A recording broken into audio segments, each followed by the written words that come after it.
Hello friends, welcome back to Anveshana channel. आज हम लोग पढ़ेंगे शिक्षण सूत्र। ठीक है, तो ये यूजीसी नेट का जो पेपर 1 है, ठीक है, तो उसमें शिक्षण आवृत्ति है, ठीक है, उस टॉपिक के अंतर्गत हम लोग शिक्षण सूत्रों को पढ़ेंगे। ठीक है, तो काफ़ी इंपॉर्टेंट टॉपिक है, तो इस टॉपिक को हम लोग पूरी डिटेल से पढ़ेंगे। ठीक है, शिक्षण सूत्र। ठीक है, चलिए पढ़ना स्टार्ट करते। देखिए, शिक्षण प्रक्रिया को अधिक प्रभावशाली, उद्देश्यपूर्ण और सुगम बनाने के लिए जिन सूत्रों या नियमों का प्रयोग किया जाता है उसे शिक्षण सूत्र कहते हैं। ठीक है, तो शिक्षण प्रक्रिया को अधिक प्रभावशाली बनाने के लिए, ठीक है, उद्देश्य पूर्व बनाने के लिए, ठीक है, सुगम बनाने के लिए जिन सूत्रों और नियमों का प्रयोग करते हैं उसी को शिक्षण सूत्र कहा जाता है। ठीक है, देखिए शिक्षण सूत्र का अर्थ क्या होता है? पढ़ाने का तरीका। ठीक है, देखिए शिक्षण सूत्र का अर्थ, ठीक है, शिक्षण कब प्रारंभ करें, ठीक है, कैसे कैसे बच्चों को पढ़ाएं, ठीक है,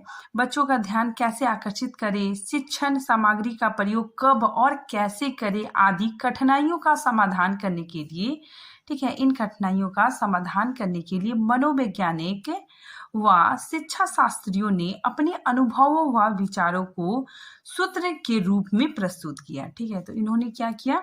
अपने अनुभव और विचारों को सूत्र के रूप में प्रस्तुत किया। ठीक है, जिन्हें शिक्षण सूत्र कहा जाता है। ठीक है, तो इन्होंने ही इन कठिनाइयों को दूर करने के लिए शिक्षण सूत्र का निर्माण किया। ठीक है, आगे देखिए हर्बर्ट स्पेंसर, ठीक है, इन्होंने क्या किया? देखिए, जिन्होंने सबसे पहले इस ओर ध्यान दिया। ठीक है, तो इन्होंने ही सबसे पहले इस ओर ध्यान दिया। ठीक है, शिक्षण कार्य किसी एक व्यवस्थित नियम के आधार पर किया जाना चाहिए। ठीक है, ये इनके खोजकर्ता नहीं है। ठीक है, तो ये जो हर्बर्ट स्पेंसर है ये इनके खोजकर्ता नहीं है, लेकिन इन्होंने ही सबसे पहले इस ओर ध्यान दिया। ठीक है, और इन्होंने ही संकलन किया। ठीक है, तो देखिए, लेकिन इन्होंने संकलन किया जो कि बहुत पहले से चले आ रहे। ठीक है, तो ये नियम बहुत पहले से चले आ रहे हैं। ठीक है, और इसका संकलन हर्बर्ट स्पेंसर ने किया। ठीक है, हालांकि ये इसकी खोजकर्ता, ठीक है, नहीं है, लेकिन इन्होंने ही सूत्रों का संकलन किया। ठीक है, इसलिए देखिए यहाँ पे मैंने लिखा भी है कि हर्बर्ट स्पेंसर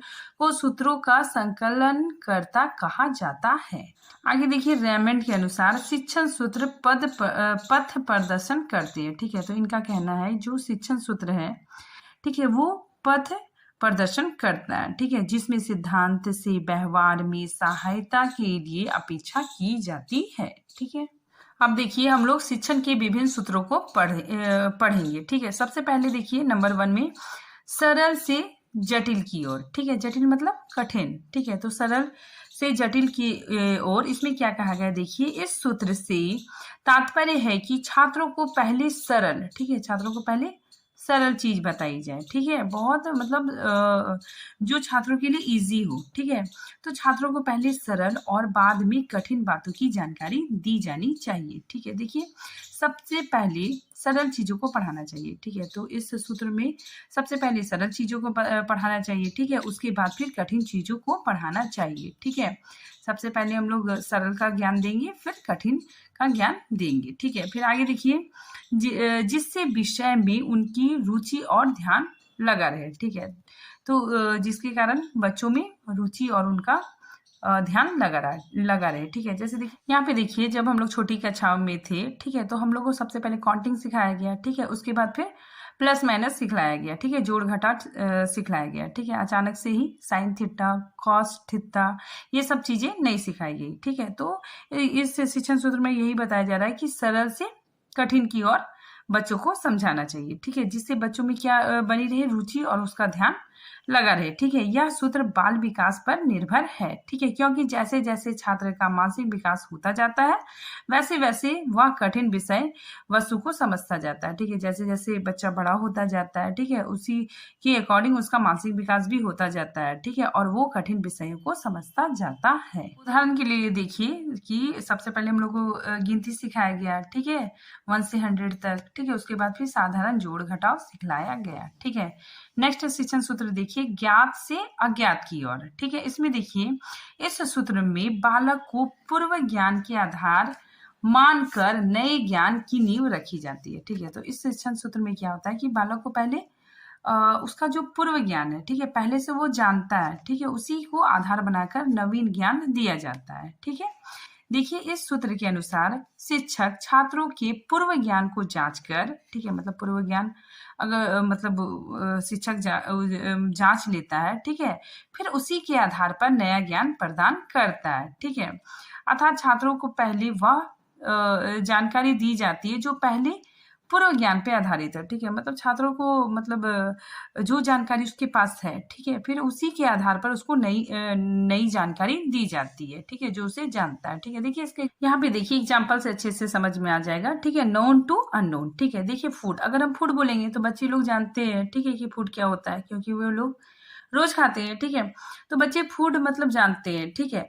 तो फिर फूड के बाद फिर हम उन लोग को मतलब बतलाएंगे न्यूट्रिशन के बारे में बताएंगे, ठीक है, कि न्यूट्रिशन जो होता है, ठीक है, उसमें क्या होता है, कार्बोहाइड्रेट होता है, ठीक है, प्रोटीन होता है, वसा होता है, ठीक है। तो इसका जो ज्ञान है, ठीक है, इसके मतलब ज्ञान के आधार पर ही इसको नवीन ज्ञान देंगे, ठीक है, मतलब ज्ञात से अज्ञात की ओर, ठीक है, जो बच्चा जानता है, ठीक है, उसी के आधार पर हम उसको नई जानकारी देंगे, ठीक है। जैसे एग्जाम्पल देखिए पानी, ठीक है, तो पानी भी बच्चे जानते हैं, ठीक है, तो पानी जानते हैं, ठीक है, तो इसी के आधार पर हम बच्चों को नदियाँ, ठीक है, झील, झरने, ठीक है, पर्वत, पहाड़, ये सब के बारे में पढ़ाएंगे, ठीक है। तो इसमें इसी यही बताया जा रहा है कि बच्चों का जो पूर्व ज्ञान है, ठीक है, उसी के आधार पर नवीन ज्ञान दिया जाए। नेक्स्ट देखिए प्रत्यक्ष से अप्रत्यक्ष की ओर, ठीक है। प्रत्यक्ष मतलब क्या होता है, जो सामने दिखाई दे रहा है, ठीक है। जैसे बच्चे क्लासरूम में है, ठीक है, तो जो चेयर, कुर्सी, ठीक है, ब्लैक बोर्ड, ठीक है, तो वो दिखाई दे रहा है, तो वो क्या हो गया, प्रत्यक्ष चीज, ठीक है। और अप्रत्यक्ष चीज क्या हो गया कि जो दिखाई नहीं दे रहा है, ठीक है, तो प्रत्यक्ष से अप्रत्यक्ष की ओर, ठीक है। तो देखिए इस शिक्षण सूत्र में क्या कहा जा रहा है कि इस सूत्र के अनुसार छात्रों को पहले उन वस्तुओं को ज्ञान देना चाहिए जो देखा जा सकता है, ठीक है, और फिर उसके बाद उन वस्तुओं का ज्ञान देना चाहिए जो दिखाई नहीं दे सके, ठीक है। ठीक है, तो बच्चों को पहले मतलब जो चीज दिखाई दे रहा है, ठीक है, उसके बारे में ज्ञान देना चाहिए, ठीक है, उसके बाद फिर जो चीज नहीं दिखाई दे रहा है, ठीक है, उन चीजों के बारे में बताना चाहिए, ठीक है। जैसे क्लासरूम में तो बहुत सारी चीजें दिख रही है, ठीक है, टेबल, चेयर, कुर्सी, लेकिन अगर हम किसी के विचार के बारे में बता रहे हैं, ठीक है, विचार, ठीक है, तो विचार दिखाई नहीं दे रहा है, ठीक है, तो इसमें यही है कि प्रत्यक्ष से अप्रत्यक्ष की ओर। देखिए सबसे पहले हम लोग इसका एग्जाम्पल देखते हैं, ठीक है, तो काफी अच्छे से समझ में आएगा। देखिए सामाजिक विषय में ग्लोब, मॉडल, चार्ट, ठीक है, मूर्त वस्तुओं के माध्यम से, ठीक है, तो ये ग्लोब, मॉडल, ये सब तो दिखाई दे रहा है, ठीक है, तो इन वस्तुओं के माध्यम से संसार के विविध भागों के बारे में बताना, ठीक है, तो संसार के जो विविध भाग है, ठीक है, उस चीजों को हम लोग बताएंगे, ठीक है। तो ये क्या हो गया, ये क्या हो गया मेरा, प्रत्यक्ष से अप्रत्यक्ष की ओर, ठीक है। नेक्स्ट उदाहरण देखिए, अगर हमें पढ़ाना है यातायात के साधन, ठीक है, तो अगर हम डायरेक्टली यातायात के साधन पढ़ाएंगे तो बच्चे को अच्छे से समझ में नहीं आएगा, ठीक है। लेकिन यदि हम बच्चे के जो खिलौने हैं, ठीक है, जो बच्चे मतलब खेलते हैं, खिलौनों का जो रूप है, ठीक है, जैसे कार, बस, ट्रक, ठीक है, तो बच्चों के पास जो खिलौना है, ठीक है, अगर हम उसको बता के, ठीक है, इसी के आधार पर हम जो बच्चों के पास प्रत्यक्ष है, ठीक है, जो कार, बस, खिलौना है, ये बच्चों के पास क्या प्रत्यक्ष है, ठीक है, तो उसी को अगर हम आधार बना के, ठीक है, फिर समझाने की कोशिश करेंगे तो बच्चे बहुत अच्छे से समझ जाएंगे, ठीक है। फिर नेक्स्ट उदाहरण देखिए कि जैसे हमने बताया कि एशिया महाद्वीप संसार का सबसे बड़ा महाद्वीप है, ठीक है, तो बच्चों को ऐसे बताएंगे तो उसे समझ में नहीं आएगा, ठीक है, लेकिन ग्लोब के माध्यम से हम उसे एशिया महाद्वीप, ठीक है, जहाँ पे एशिया महाद्वीप है, ठीक है, उसे दिखाएंगे, ठीक है, उसके बाद अगर हम बताएंगे कि ये सबसे बड़ा महाद्वीप है तो बच्चे अच्छी तरह से समझ जाएंगे, ठीक है। तो इस सूत्र में यही बताया जा रहा है कि प्रत्यक्ष से अप्रत्यक्ष की ओर, ठीक है, जो चीजें दिखाई दे रही है, ठीक है, उसी को आधार बनाकर हम जो चीजें नहीं दिखाई दे रही है, ठीक है, उसकी जानकारी बच्चों को देंगे।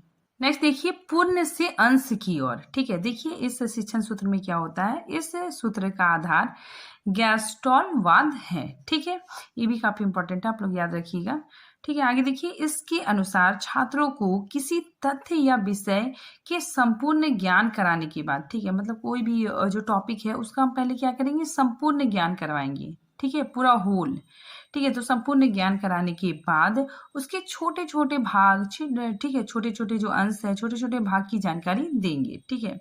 तो इसमें यही बताया जा रहा है कि संपूर्ण ज्ञान कराने के बाद उसके अंश यानी छोटे छोटे भागों की जानकारी देना अधिक उपयुक्त है। ठीक है, अर्थात पहले पूरे विषय वस्तु को समझाएंगे, ठीक है, उसके बाद उसके भागों को समझाएंगे। ठीक है, देखिए एग्जाम्पल इसका, जैसे ये पेड़ है, ठीक है, तो पहले हम होल पेड़ के बारे में मतलब बतलाएंगे, ठीक है, या चार्ट वगैरह दिखाएंगे। ये क्या है, पूरा पेड़ है, ठीक है, होल प्लांट है। ठीक है, फिर इसके पार्ट्स के बारे में बताएंगे कि ये रूट है, ठीक है, ये लीफ है, ठीक है, ये स्टीम है। ठीक है, तो इसके पार्ट के बारे में बतलाएंगे। ठीक है, तो सबसे पहले हम क्या करेंगे, इसको मतलब क्या करेंगे कि सबसे पहले होल प्लांट के बारे में बतलाएंगे। ठीक है, उसके बाद फिर इसका जो पार्ट है, ठीक है, इसका जो मतलब लीफ हो गया, ठीक है, रूट हो गया, स्टीम हो गया, ठीक है, तो फिर उसके बाद इसके पार्टों के बारे में बताएंगे। ठीक है, तो ये शिक्षण सूत्र पुण्य से अंश की और शिक्षण सूत्र है। अब देखिए हम इसका एग्जाम्पल से देखेंगे तो अच्छे से समझ में आएगा। यहाँ पे देखिए, भूगोल में सबसे पहले हम भारत का नक्शा दिखाएंगे, ठीक है, भारत का मानचित्र दिखाएंगे। ठीक है, उसके बाद फिर राज्यों के बारे में ज्ञान करवाएंगे। ठीक है, पहले संपूर्ण ज्ञान करवाया, ठीक है, उसके बाद फिर उसके भागों के बारे में बतलाएंगे। ठीक है, देखिए एग्जाम्पल 2 भी मैंने लिखा है कि कंप्यूटर का ज्ञान कराने के लिए सबसे पहले हम पूरा जो कंप्यूटर है, ठीक है, वो बच्चों को दिखलाएंगे। ठीक है, उसके बाद फिर कंप्यूटर का जो भाग है, ठीक है, माउस, प्रिंटर, मॉनिटर, ठीक है, कीबोर्ड, सीपीयू आदि के बारे में बतलाएंगे। आगे देखिए, स्थूल से सूक्ष्म की ओर, ठीक है, या फिर इसे मूर्त से अमूर्त की ओर भी कहा जाता है। ठीक है, सूक्ष्म मतलब, स्थूल मतलब क्या हो गया, जिसे स्पर्श या अनुभव किया जा सके। ठीक है, और यहाँ पे देखिए मूर्त मतलब क्या होता है, जो हम देख सकते हैं। ठीक है, अमूर्त मतलब जो दिखाई नहीं दे। ठीक है, देखिए इस शिक्षण सूत्र में क्या कहा गया है कि ऐसी चीजें जिसे हम देख या छू सकते हैं। ठीक है, पहले वे चीजें बताएं, ठीक है, जिसे मतलब हम लोग देख सकते हैं। ठीक है, पहले उस चीज का ज्ञान करें, ठीक है, जो सामने है।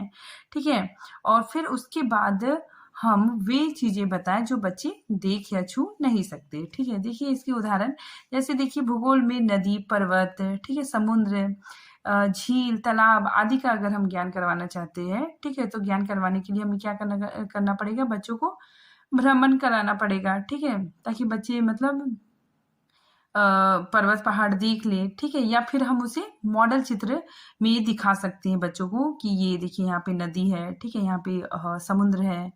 ठीक है, तो इस आधार पे बच्चे बहुत आसानी से सीख लेते हैं। ठीक है, आगे देखिए, बच्चों को किसी अमूर्त वस्तु के बारे में पढ़ाते समय, ठीक है, अगर हम किसी बच्चों को कोई अमूर्त चीज, ठीक है, जो दिखाई ना दे, ठीक है, अमूर्त वस्तु के बारे में पढ़ाते समय उसका चित्र, मॉडल, ठीक है, मानचित्र, प्रतिरूप प्रस्तुत करना चाहिए। ठीक है, जैसे देखिए अगर हम पृथ्वी की आकृति कैसी है, ठीक है, अगर हम ये पढ़ा रहे हैं, ठीक है, तो इसका अध्ययन करने के लिए हमें बालकों को ग्लोब दिखाना चाहिए। ठीक है, कि ग्लोब दिखा के हम बताना चाहिए कि पृथ्वी की आकृति ऐसी है। ठीक है, तो ऐसे बच्चे बहुत आसानी से समझ जाते हैं। ठीक है, एक और एग्जाम्पल देखिए कि गणित में जो जोड़ घटाव होता है, ठीक है, उसको सिखाने के लिए छोटी कक्षाओं में मतलब कंकड़ दिया जाता है। ठीक है, गेंद का भी प्रयोग किया जाता है। ठीक है, गोली, ठीक है, तो ये सब का भी प्रयोग किया जाता है। ठीक है, तो ये अमूर्त से अमूर्त के शिक्षण सूत्र के अंतर्गत आ जाएगा। आगे देखिए, अनिश्चितता से निश्चितता की ओर। ठीक है, अनिश्चित जो चीज है, ठीक है, इसके बाद फिर हम बच्चों को निश्चितता की ओर ले जाएंगे। ठीक है, देखिए यहाँ पे विद्यार्थियों में बौद्धिक विकास का क्रम अनिश्चित से निश्चित की ओर होता है। ठीक है, तो विद्यार्थियों में जो बौद्धिक विकास होता है वो अनिश्चित से निश्चित की ओर होता है। ठीक है, जैसे जैसे उनका मानसिक विकास होता जाता है, उनके विचार में भी स्पष्टता आने लगती है। ठीक है, देखिए कई बार ऐसा होता है कि उनका जो पूर्व अनुभव है, ठीक है, उनका जो पूर्व ज्ञान है, ठीक है, पूर्व अनुभव के आधार पर बहुत सारी चीजें मन में ही समाहित रहती है। ठीक है, मतलब उनका जो पूर्व ज्ञान है, ठीक है, उसी के आधार पर उनका ज्ञान होता है। ठीक है, तो उसी के आधार पर बहुत सारी चीजें उनके मन में समाहित रहती है। ये सारी चीजें अनुभव, ठीक है, परिपक्व के अभाव आदि के कारण होती है। ठीक है, तो उनका वो जो ज्ञान होता है वो क्या होता है, वो उसमें मतलब परिपक्वता का अभाव होता है। ठीक है, या फिर उनका ज्ञान मतलब गलत भी होता है। ठीक है, देखिए अतः शिक्षक को इन सारी समस्याओं को दूर करने का प्रयास करना चाहिए। ठीक है, देखिए यहाँ पे मैंने लिखा है कि शिक्षक को चाहिए कि वह वह बच्चों के अनिश्चित ज्ञान को स्पष्ट करे, ठीक है? जो बच्चों में जो अनिश्चित या फिर गलत ज्ञान है, ठीक है? उसको क्या करे? स्पष्ट करे, ठीक है? और निश्चित करे, ठीक है? और गलत जानकारी में सुधार करे, ठीक है? बच्चे के अंदर जो गलत जानकारी है, ठीक है? जो उसने पहले से अपने दिमाग में डाला है, ठीक है? उसको मतलब सही करे, ठीक है? तो शिक्षक का यह कर्तव्य है कि वो बच्चे की जानकारी में सुधार करे, ठीक है? देखिए उदाहरण के लिए कि किसी देश, प्रदेश, ठीक है, प्रमुख स्थल वहाँ की विशेषताओं से संबंधित छात्रों के स्पष्ट व अनिश्चित ज्ञान को, ठीक है, ज्ञान को शिक्षक वहाँ के मानचित्र, ठीक है, मॉडल, चार्ट के माध्यम से निश्चित व स्पष्ट कर सकता है, ठीक है? तो बच्चे में जो मतलब कोई प्रदेश है, ठीक है, तो वहाँ वहाँ के बारे में जो उसका ज्ञान है, ठीक है, तो शिक्षक को चाहिए कि मानचित्र, ठीक है, मानचित्र के माध्यम से, मॉडल, चार्ट के माध्यम से बच्चे के ज्ञान में निश्चित और स्पष्ट करे। नेक्स्ट देखिए विशिष्ट से सामान्य की ओर, ठीक है? देखिए इस शिक्षण सूत्र के अनुसार अध्यापक को छात्रों के सामने पहले किसी प्रकरण से संबंधित कई उदाहरण प्रस्तुत करने चाहिए, ठीक है? तो इस सूत्र में क्या होता है कि पहले उदाहरण प्रस्तुत किया जाता है, ठीक है? उसके बाद फिर नियम बताए जाते हैं, ठीक है? देखिए फिर उन्हीं की सहायता से सिद्धांत व नियम स्पष्ट करनी चाहिए, ठीक है? छात्रों को स्वयं उदाहरण प्रस्तुत करके निष्कर्ष निकालने के लिए प्रेरित करना चाहिए, ठीक है? देखिए इसमें क्या कहा जा रहा है कि सबसे पहले बच्चों को उदाहरण बताना चाहिए, ठीक है? सबसे पहले बच्चों को क्या करना चाहिए? एग्जाम्पल्स बताना चाहिए, ठीक है? फिर बाद में नियम की तरफ ले जाना चाहिए, ठीक है? यहाँ विशिष्ट से सामान्य के सूत्र का प्रयोग होता है। जैसे देखिए विज्ञान, गणित, ठीक है, और व्याकरण शिक्षण में यह सूत्र बहुत उपयोगी होता है, ठीक है? तो जो विज्ञान है, ठीक है, गणित और फिर ग्रामर, ठीक है, व्याकरण के शिक्षण में यह सूत्र बहुत ही उपयोगी होता है, ठीक है? देखिए विशिष्ट से सामान्य शिक्षण सूत्र आगमन विधि पर आधारित होता है, ठीक है? तो काफी इंपॉर्टेंट है ये कि विशिष्ट से सामान्य शिक्षण सूत्र आगमन विधि पर आधारित है, ठीक है? देखिए एग्जाम्पल्स मैंने लिखा है कि बच्चों को अगर हम संज्ञा, सर्वनाम, क्रिया विशेषण, ठीक है, ये सब पढ़ा रहे हैं तो सबसे पहले हमें क्या करना होगा? उदाहरण देना होगा, ठीक है? तो पहले हमें एक से अधिक उदाहरण बच्चों के सामने प्रस्तुत करना होगा, ठीक है? उसके बाद फिर हम बच्चों को परिभाषा, ठीक है, बच्चे को परिभाषा या फिर नियम बताएंगे, ठीक? यहाँ पे देखिए एग्जाम्पल 2 में मैंने लिखा है कि गणित में पहले उदाहरण प्रस्तुत करने के बाद, ठीक है, तो गणित में भी क्या होता है कि पहले उदाहरण प्रस्तुत करें, ठीक है, उसके बाद फिर नियम बताएं, ठीक है, या प्रयोग करना सिखाना चाहिए, ठीक है? तो गणित में भी क्या होता है कि पहले उदाहरण प्रस्तुत करें, ठीक है, उसके बाद फिर उसके सूत्र बताएं, ठीक है, या फिर प्रयोग करना सिखाना चाहिए। अब देखिए विश्लेषण से संश्लेषण की ओर, ठीक है? सबसे पहले हम लोग विश्लेषण देखते हैं, ठीक है? देखिए अगर हमारे पास कोई कॉन्सेप्ट है, ठीक है, मतलब कोई टॉपिक है, ठीक है, तो उस टॉपिक को हम लोग सबसे पहले छोटे छोटे टुकड़ों में बांटेंगे, ठीक है? मान लीजिए मेरे पास पॉल्यूशन एक टॉपिक है, ठीक है, तो हम इसको क्या करेंगे? छोटे छोटे टुकड़ों में पढ़ाएंगे, ठीक है? टाइप्स ऑफ पॉल्यूशन पढ़ाएंगे, ठीक है? तो ये जो छोटे छोटे टुकड़े हैं, ठीक है, इसको मैंने मतलब टाइप्स ऑफ पॉल्यूशन बता दिया, ठीक है? फिर इन सबको मिलाकर, ठीक है, इन सबको मिलाकर हम बताएंगे कि ये सब मिलकर ग्लोबल वार्मिंग को बढ़ावा दे रहे हैं, ठीक है?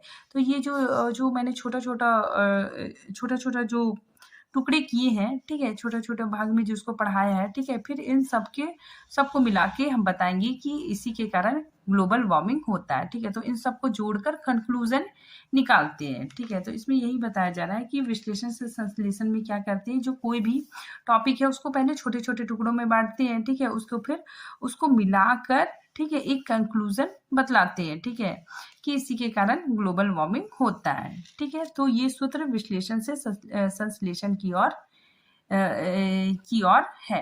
देखिए यहाँ पे इस सूत्र में किसी भी टॉपिक को पहले विश्लेषित किया जाता है, ठीक है, उसके बाद उसका सारांश, ठीक है, उसके बाद फिर उसका सारांश प्रस्तुत किया जाता है, ठीक है? मान लीजिए कि एक बहुत बड़ा टॉपिक है, ठीक है, उसके छोटे छोटे अंशों को पहले उनका विश्लेषण किया, ठीक है, उसके छोटे छोटे टुकड़ों के बारे में बतलाया, ठीक है, फिर बाद में उसका संपूर्ण सारांश प्रस्तुत कर दिया, ठीक है? जैसे देखिए एग्जाम्पल कि छात्रों को उत्तर प्रदेश के जिलों की जानकारी देना है, ठीक है, तो हम क्या करेंगे?